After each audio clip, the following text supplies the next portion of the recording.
local grocery store had really good prices on select brisket. Decided it was time to try one in the pit barrel cooker.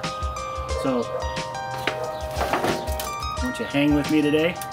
Get it? Hang? I thought it was a good idea. That's this time on.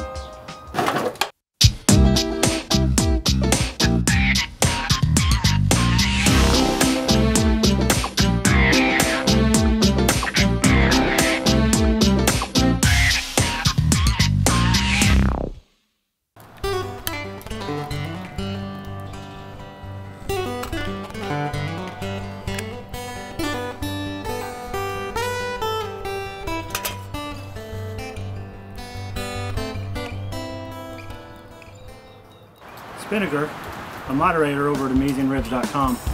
He's the one that originally introduced me to the idea of stacking the charcoal. He says he's done it both the way I did it last time and what he called the vertical way. So the vertical way actually promoted better airflow and thus burn longer. Since I'm doing a brisket today, time on coal is very important to me because they take anywhere from 7 to 12 hours. It's a small brisket, so I'm hoping to be in the 7-hour range. But because of that, I decided to try stacking them vertically. Yep, it took a little longer than the other way, and my concern is that the hole, the repository for the lit coals is much smaller now. I'm afraid more is going to catch on and burn faster. But it's basically the same amount of charcoal. It's stacked 2 high and 3 in, where the other one was stacked 2 high and 3 out. So actually 3 high and 2 in. I don't remember how I did that. So, but here it is, and these are stacked, as I said, you can see, stacked vertically, where they're standing on their side instead of laying flat like I did them last time. So, it's going to be about a few more minutes before the coals in the chimney starter are ready, and then we'll start getting the pit barrel up to temp. Here it is in the pit barrel. Put in 3 chunks of cherry wood. I know you're not really supposed to put wood in the PPC, but old habits die hard. With the wind today, didn't take very long for the coals to get ready. I'm thinking that's about where I want them. There's ash on every one of them. I'm going to pour it in now.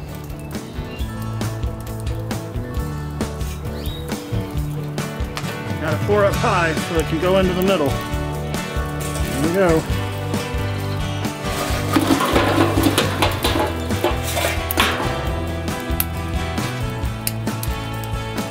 Well, like before, the majority of them fell off to the side. Got some tongs I'm going to use to put them back in. I've got many videos where I show you how to trim a brisket, so I'm not going to do that this time. Did want to show you though that I got this one for $1.67 a pound. So that's why I'm not too worried about doing it on the PVC the first time. Didn't cost me a lot of money, so if it goes south, oh well. I wanted to show you how I double hooked this brisket. You see one there and then one there. There's 2 reasons for that. In case it gets too cooked and decides to fall, that this will help hold it together.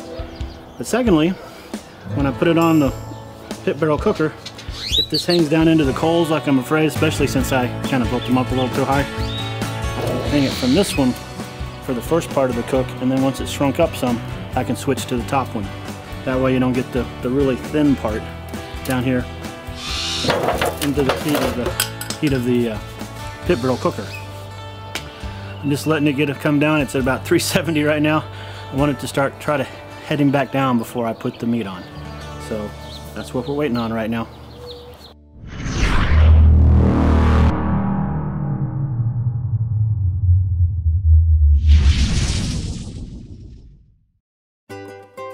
Time to hang the brisket.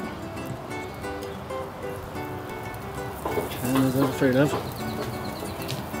it sticks down too far.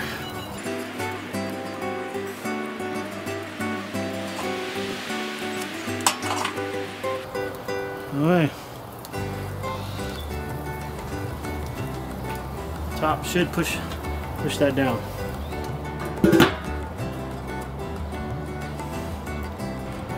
Well, it's been about an hour. So the meat's jumped up to from 50 internal to 138. So yeah, the cooker's been running about 250 to 270 this whole time. That here was what is normal for this. Actually, I was hoping it'd go down some, but it hasn't. So that's why the meat's cooking so fast. It was bugging me big time that this rebar right here, which you can't see, was empty. So quick cursory look in the refrigerator, I found in the bottom near the back a rack of St. Louis ribs that I had bought to do on here, but hadn't got around to doing it because of the wind and the rain and the whatever.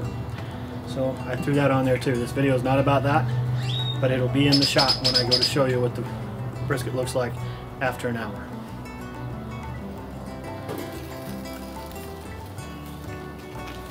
You can see it's got a looks pretty darn good actually.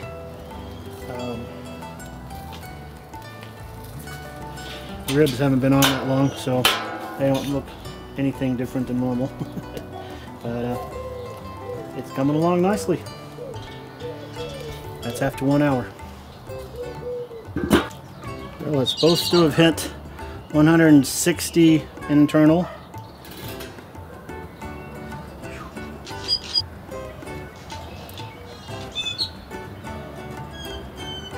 Looks pretty good.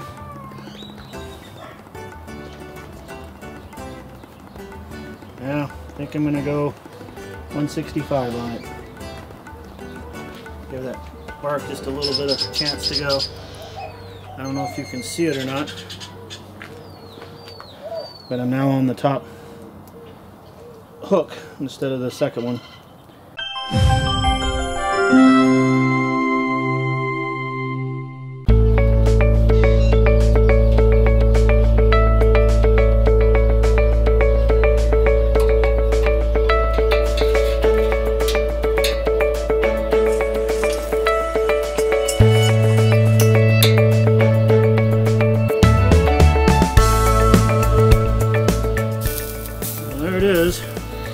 And you know what? The bark's set pretty good. I think I might be happy with that. Now we're going to get the hooks out of it and get it wrapped.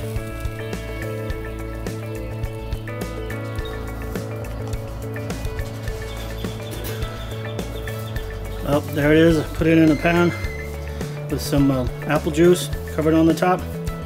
Gonna let it go at about anywhere from 200 to 207, whichever works for this particular select brisket. Well, if everything goes to plan, the next cut for you, however many hours it is for me, should be me taking this off and putting it in the faux cabrio. That's if everything goes to plan. When has that ever happened? Ever. I can't think of it. Fingers crossed. I know I said I wasn't gonna make any big deal of the ribs. Here they are after sitting a couple hours in the faux cabrio. They a little thinner than I realized, but they seem cooked well and enjoy eating them. Well, according to the Maverick, it's 206 right now. I checked it around 203, hoping that would be it, and it wasn't. I'm gonna check it now at 206. Hopefully get to take it off. Got my instant read.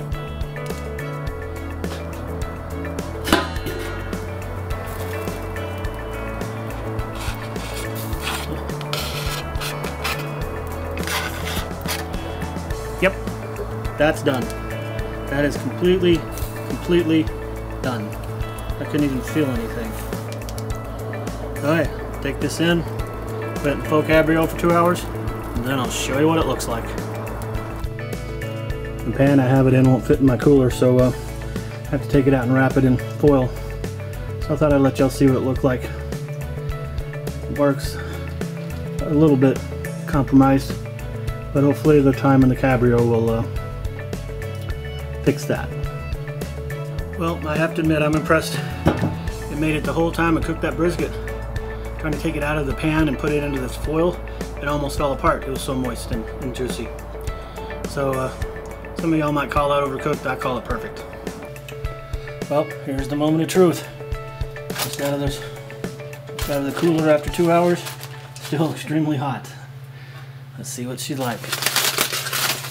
Remember, this is a $12 or no, $17 brisket.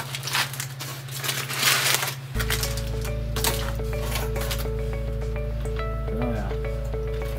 Look at that, see that wiggle? I don't know if you can see that on camera or not. But that's what you're looking for, is that wiggle. She shrunk up considerably, but hey, we don't mind. We're gonna cut her right in the middle.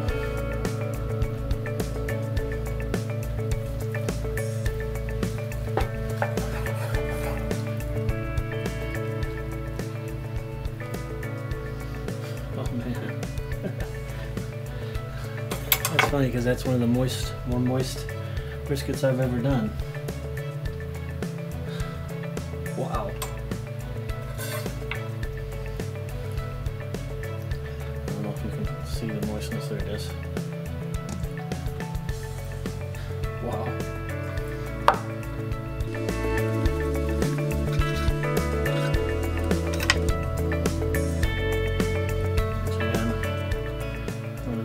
See the moistness that way. Still very hot, burning my hand. Wow. Most of the fat rendered out, what little there was. Okay, time to taste.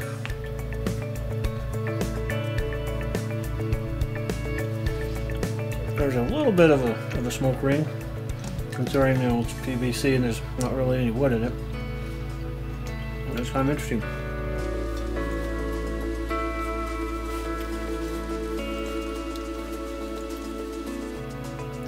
That's pretty darn good. A little bit chewier than I was expecting. Didn't have as much taste as the primes that I do, but for a little bit of money I spent on this, that is awesome. That is very, very awesome. I will gleefully eat this.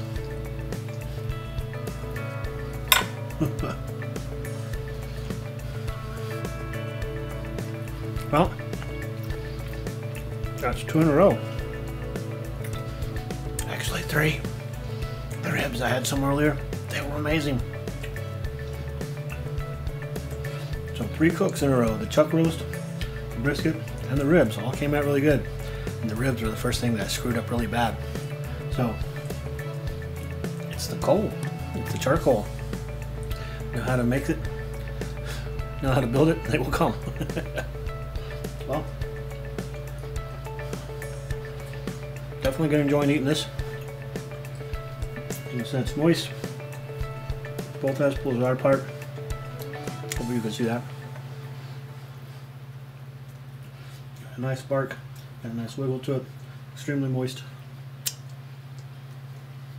Could have probably, I didn't dry brine it. Probably could have done that, would have made it even better. But I was surprised at how good this is. So that's it for this edition of the Gadget Griller.